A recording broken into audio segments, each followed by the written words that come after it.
Kenya में क़त्ल कयल सहाफ़ी अरशद शरीफ जी शुरूआती पोस्टमार्टम रिपोर्ट मंज़र आम ते अची वई आहे। अहम ख़बर आवा ताईं पहुचायां पिया। अरशद शरीफ जे मढ़ जो पिम्स अस्पताल जे 8 डॉक्टर्स ते ॿधल बोर्ड तफ़सीली मुआइनो जारी कयो आहे। बिल्कुल नाज़रीन, अरशद शरीफ जो मौत मथे ऐं काबे फिफड़ में गोलियूं लॻण जे करे 10 खां 30 मिंटनि दौरान थियो आहे, जॾहिं त शुरूआती रिपोर्ट में अहिड़ो चवणु आहे। रिपोर्ट मूजिबि अरशद शरीफ जे मुख़्तलिफ़ उज़वनि जा जुज़ा वठी फ्रांसिक रिपोर्ट लाइ लेबॉरेटरी उमाणिया विया आहिनि। तफ़सील मालूम कंदासीं। लाइन ते मौजूद आहे KTN news reporter Ghulam Rasool कुंभर। जी गुलाम रसूल, छा तफ़सील आहिनि?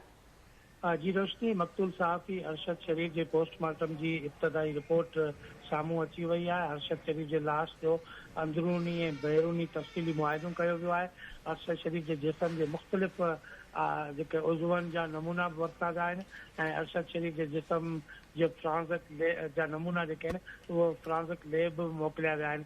फ्रांसिक जी जेका रिपोर्ट आहे उहा पधरी थियण खां पोइ सूरत हाल वाज़िह थींदी, पर फ्रांसिक खां पोइ पोस्टमार्टम जी जेका हथमी रिपोर्ट तयारु थींदी।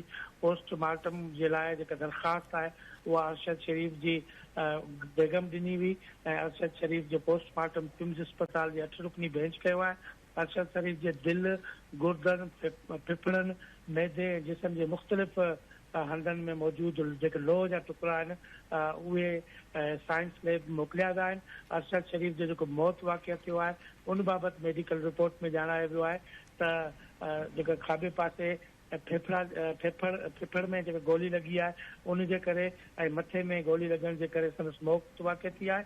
ज़ख़्मी थियण खां पोइ अरशद शरीफ 10 खां 30 मिंटनि ताईं ज़िंदा रहियो आहे। उनखां पोइ संदसि मौत वाक़िया थी आहे।